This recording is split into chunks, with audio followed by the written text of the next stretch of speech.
Don't let the enemy lie to you. If you haven't been doing the things that you should, go to your loving, merciful high priest. We should never think that our Father all of a sudden has run out of grace for us. That all of a sudden we've just passed a line on how much He'll forgive and let go of. He says, if you will confess your sin, He is faithful and just to forgive your sin.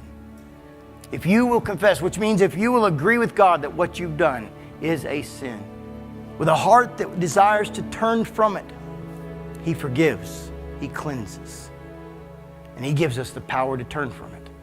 Though a righteous man falls 7 times, yet he rises again. He gets up. That's what the Proverbs say. Though a righteous man falls 7 times, he still gets up.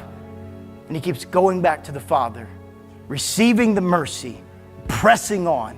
What happens if you're 30, if you're 40, if you're 50, if you're 60, and all of a sudden you decide, you know what? I'm just too ashamed to go back and ask God for forgiveness again. I'm just going to lay here in my sin because somehow you think God honors you more because you won't ask any more for His forgiveness. Wrong.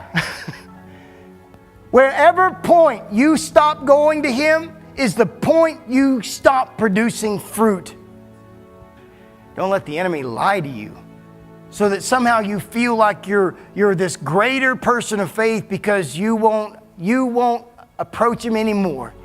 You just are going to say, you know what, God, I don't deserve it.